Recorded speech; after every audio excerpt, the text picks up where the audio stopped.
लंबे बालों वाली मूर्ख बहू। कल्पना के बाल बहुत ही लंबे थे और वो दिखने में भी बहुत सुंदर थी। सुंदर रूप और घने बालों के कारण बचपन से ही उसे बहुत तारीफ मिलती थी। इस वजह से वो थोड़ी घमंडी और अहंकारी हो गई थी। उसके मन में लालच भी था। स्वभाव से थोड़ी दुष्ट प्रवृत्ति की थी। उसकी शादी राजू के साथ हो गई थी। राजू एक बहुत अच्छा लड़का था, पर था गरीब। राजू अपने माँ और अपनी पत्नी कल्पना के साथ गांव में रहता था। उनका घर थोड़ा छोटा था। कल्पना को ये बात बहुत खटकती थी। उससे लगता था, मैं इतनी सुंदर हूँ, मेरी शादी तो किसी राजा महाराजा से होनी चाहिए थी। किसी जमींदार घर के रिश्ते मेरे लिए आने चाहिए थे, पर नहीं, मेरी शादी हो गई इस भिखारी घर में। इस घर में तो कुछ भी नहीं है। मुझे तो बिल्कुल अच्छा नहीं लगता है। कितनी सुंदर हूँ मैं, बिल्कुल रानी राजकुमारी जैसे मेरा रूप है, पर देखो शादी एक भिखारी के साथ हो गया है। और ये सासू माँ, ये तो बिल्कुल चुड़ैल है, चुड़ैल। मेरा तो जीना ही मुश्किल करके रखा है इसने। घर का सारा काम मुझे करना पड़ता है। साज श्रृंगार के लिए समय ही नहीं मिलता। साज श्रृंगार तो दूर की बात है, ये घने लंबे बालों को कंघी तक मैं ठीक से नहीं कर पाती हूँ। मुझे तो एक पल का चैन नहीं मिलता। बिल्कुल झूठी थी वो। जितनी लालची थी उतनी ही झूठी थी। वो झूठ बोल रही थी, क्योंकि सुबह से शाम तक वो बस श्रृंगार ही करती रहती। अपने लंबे घने बालों की कंघी करती रहती, बालों को संवारती, बालों में फूल लगाती और खुशबू वाले तेल लगाती। यही उसका काम था। घर का काम काज कुछ नहीं करती थी। घर का सारा काम उसकी बूढ़ी सासू माँ करती थी। उसकी बूढ़ी सासू माँ फूलमती दिल की बहुत अच्छी थी और बहुत ही शांत स्वभाव की थी, और उसी का फायदा उठाती थी कल्पना। बेचारी फूलमती बहुत ही दुखी थी, परेशान थी। बेचारी इस उम्र में भी घर का सारा काम करती, खाना बनाती, पर कल्पना मजे से खाना खाने के बाद 10 बातें सुनाती अपनी सासू माँ को कि खाना अच्छा नहीं बना है, खाना में 1000 कमियां हैं। क्या सासू माँ, ये क्या खाना बनाकर परोस देती हैं? मैं क्या कोई जंगल की जानवर हूँ जो कुछ भी खा जाऊंगी? आपने तो मुझे गूंगी गुड़िया समझ रखा है। नहीं नहीं, पर मैं तो बोलूँगी, मुझे ये खाना बिल्कुल अच्छा नहीं लगता है। हमारे घर में तो 50 प्रकार का खाना बनता है, हम लोगों को आदत नहीं है। माँ जी, इस प्रकार का खाना मैं नहीं खा सकती। अरे बेटी, कल ही तो इतने प्रकार का खाना बनाया था, त्योहार था, इस वजह से आज ये सब बनाया है। खा लो बिटिया। ठीक है, मैं राजू को बोलूँगी, वो लाला के यहाँ जाकर कुछ सामान ले आएगा बेटी। उसके बाद तुम्हारे मनपसंद का खाना बना दूँगी मैं। अब के लिए ये खाना खा लो तुम। नहीं नहीं माँ जी, मन ही नहीं करता है, मैं और नहीं खाऊँगी। अच्छा, मैं जा रही हूँ। कमर में बहुत दर्द हो रही है, थोड़ा सा आराम कर लेती हूँ। सारा खाना मज़े से खाने के बाद, सारा खाना सपाचट करने के बाद वो ये बात बोलती। सासू माँ सब कुछ समझती, पर क्या करेगी? अगर वो कुछ बोलेगी तो कहीं घर में कलेश ना हो जाए। वो अपने बेटे से बहुत स्नेह करती थी, इस वजह से चुप रहती थी। ओह, ये कैसी बहू आ गई है घर में, एक काम नहीं करती है, घर की सारी जिम्मेदारियां मेरे ऊपर है, ये तो कुछ भी नहीं करती है। मेरा बेटा राजू क्या करेगा, कैसे रहेगा, कुछ समझ नहीं पा रही हूँ। डर के मारे मैं तो कुछ बोल भी नहीं पाती इस लड़की को, कहीं घर में बात बड़ी ना हो जाए। हाँ, नहीं नहीं, मुझे ये सब झमेला नहीं चाहिए, इसलिए चुप रहती हूँ। दिन भर कड़ी मेहनत करके खेत से मेरा बेटा घर आता है शाम को। नहीं नहीं, मैं कुछ बोलूँगी तो वो ज़रूर बहू को कुछ ना कुछ बोलेगा, और मैं ये सब नहीं चाहती। घर में शांति चाहिए, चुप रहना ही बेहतर है। इस तरह दिन बीतने लगे, पर कल्पना बिल्कुल न बदली, रोज ऐसे ही होता। राजू तो दिन भर खेत में काम करते रहता और इधर घर में फूलमती पिसती रहती। पर कल्पना मजे से पलंग पर बैठे बैठे और साज श्रृंगार करते हुए अपना समय बिताती। कल्पना से बहुत स्नेह करती थी फूलमती, और कल्पना इतनी सुंदर थी, पूरे गांव में उसके रूप की, सौंदर्य की बहुत तारीफ होती थी। ये देखकर फूलमती, उसकी सास, बहुत खुश हो जाती थी। बेटी, तेरे बाल तो कितने लंबे और घने हैं, मुझे बहुत अच्छा लगता है। सब तुम्हारे बालों की तारीफ करते हैं बिटिया। माँ जी बस बालों की ही तारीफ करते हैं क्या? आपने नहीं सुना है क्या? मेरे इस सुंदर चांद से मुखड़े की भी बहुत तारीफ होती है पूरे गांव में। जमींदार घर की नई नवेली बहू भी मेरे रूप की, मेरे लंबे घने बालों की बराबरी नहीं कर सकती। हाँ, मैं तो नंबर 1 हूँ, नंबर 1। हाँ बेटी हाँ, तुम्हारे बाल सच में बहुत सुंदर हैं, बहुत सुंदर हैं। बेटी मुझे भी लंबे बालों की बहुत चाह थी, पर देखो ये बाल कभी लंबे हुए ही नहीं।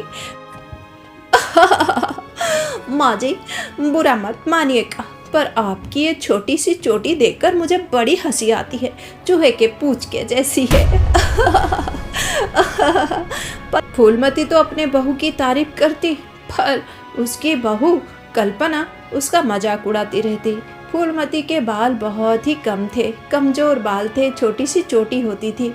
चूहे के पूंछ बोलकर कल्पना बहुत चिढ़ाती थी अपनी सासू माँ को, बहुत मजाक उड़ाती थी और हंसती थी। उसके लंबे घने बाल थे और उसे बहुत तारीफ मिलती थी, इस वजह से उसका घमंड था। इस तरह समय बीतने लगे। सासू माँ मजाक को हमेशा हल्के में ही लेती थी। एक दिन, अरे बेटी कोई है क्या घर में? अरे कोई मुझे कुछ खाने को दे दो, 4-5 दिन से कुछ भी नहीं खाया है। इस बुढ़िया पर कोई तो दया करो, कोई तो दया करो। बाहर हल्की हल्की बारिश हो रही थी। ऐसे में एक बूढ़ी औरत, एक भिखारी औरत उनके द्वार आई और कुछ मांगने लगी खाने के लिए। वो बोल रही थी, तभी वहाँ पर कल्पना की सास फूलमती आई। बेचारी बारिश हो रही है और देखो भूखी प्यासी खाना मांग रही है, मुझे उसे कुछ देना चाहिए। बहन तुम यहाँ पर बैठो, मैं तुम्हारे लिए कुछ खाने के लिए लेकर आती हूँ। वो ऐसा बोलकर अंदर गई और उस भिखारी औरत के लिए एक थाल में खाना परोस कर ले आई। खाओ बहन खाओ। अरे वाह बहन, भगवान तुम्हारा बहुत कल्याण करे। मुझे बहुत भूख हो रही थी, 4-5 दिन से कुछ भी नहीं खाया था मैंने। बहन तुम्हारी ये दशा देखकर बहुत ही कष्ट हो रहा है। मैं तुम्हें कुछ पैसे दूंगी और कुछ कपड़े भी, तुम लेकर जाना। कहाँ रहती हो तुम? बहन मैं तो जंगल के उस पार जो गांव है ना, वहीं पर रहती हूँ। मेरी बहू तो बिल्कुल मुझे देखती ही नहीं, बेटे भी मुझे नहीं देखते। ऐसे ही दरबदर भीख मांगकर अपना गुजारा करती हूँ। पर आज तुमने मुझ पर बहुत उपकार किया ये खाना देकर। मैं तो 5 दिन से कुछ भी खाना नहीं खाया था, भटक रही थी। तुमने मुझे दया की है, भगवान तुम्हें बहुत आशीष करेगा। बहन यही तो इंसानियत है, तुम खाओ। बूढ़ी औरत बहुत ही खुशी से खाना खाने लगी। वो बहुत खुश थी। अब फूलमती उसे कुछ पैसे दिया और कुछ कपड़े भी। बूढ़ी औरत बहुत खुश हो गई। ये क्या, बूढ़ी औरत के बाल इस उम्र में भी बहुत थे, बहुत घने थे। उसने बहुत बड़ा जूड़ा बनाया था। ये देखकर फूलमती उससे कता बस उसे पूछने लगी, अरे बहन कुछ सोचना मत, पर मुझसे रहा नहीं जाता। तुम्हारे बाल इस उम्र में भी इतने सुंदर हैं, इतनी उम्र हो गई है तुम्हारी, पर तुम्हारे बाल इतने सफ़ेद नहीं हुए हैं और इतने घने हैं। इतना बड़ा जूड़ा बनाया है तुमने, कमाल है। मुझे तो बहुत आश्चर्य हो रहा है। मुझे लंबे घने बाल बहुत पसंद थे। मैं जब जवान थी हमेशा चाहती थी कि मेरे बाल भी लंबे और घने हो, पर देखो ऐसे ही चूहे के पूंछ के जैसे रही हमेशा। पर तुम्हारे बाल देखकर मुझे बहुत खुशी हो रही है। अरे बहन तुम्हें मेरे लंबे घने बाल इतने पसंद आए? ठीक है, मैं तुम्हें भी उपाय बता देती हूँ, तुम्हारे बाल भी बहुत ही लंबे और घने हो जाएंगे। क्या बहन ये क्या बोल रही हो? अब इस उम्र में लंबे घने बाल लेकर मैं क्या करूँगी? वो बूढ़ी औरत फूलमती का सरल स्वभाव, उसका अच्छा मन और सुंदर व्यवहार देखकर बहुत ही मुग्ध हो गई थी। उसने जाते जाते फूलमती को एक छोटी सी शीशी दे दी जिसमें एक सुगंधित तेल था और शीशी बहुत ही सुंदर थी, कांच की शीशी। अरे बहन ये क्या है? बहन ये तुम अपने बालों पर लगा लेना, बस 2 बूंद लगाना। कल सुबह नहा धोकर फिर देखना कितने चमत्कार होंगे। और हाँ बहन, मैं तुम्हें आशीर्वाद करती हूँ, अब से तुम्हारे घर में कोई कमी नहीं होगी। तुम्हारा बेटा बहुत ही नाम करेगा, बहुत धन दौलत मिलेगी, तुम लोगों को बहुत ही खुशी खुशी रहोगे। मैं बहुत खुश हूँ, बहुत खुश हूँ। ये बोलकर एक अजीब चमत्कार सा हो जाता है। वो औरत अचानक से अपने स्वरूप में आ जाती है। वो तो एक अप्सरा है, और अप्सरा ऐसे रूप बदल कर आई थी फूलमती के घर। अब अप्सरा बहुत खुश थी फूलमती से, और फूलमती के व्यवहार से खुश होकर उसने फूलमती को उपहार दिया।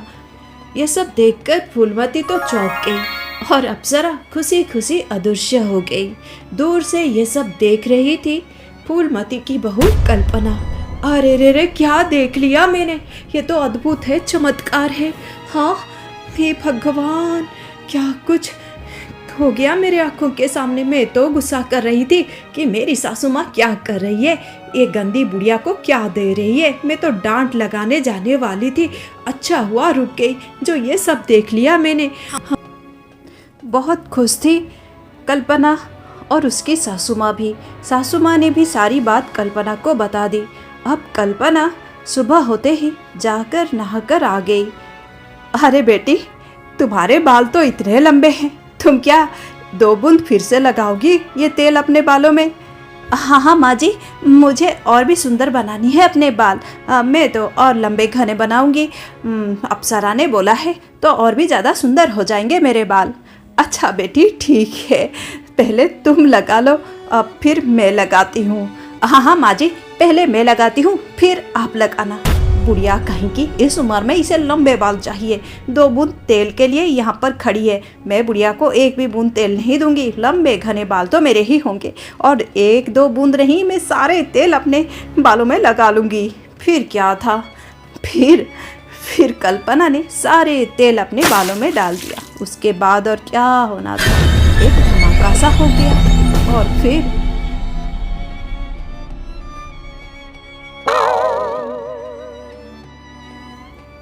उसके लंबे घने बाल और उसका सुंदर चेहरा बिल्कुल खराब हो गया।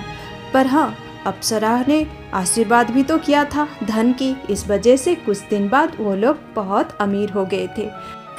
पर कल्पना बहुत दुखी थी, हमेशा के लिए उसकी हंसी गायब हो गई थी।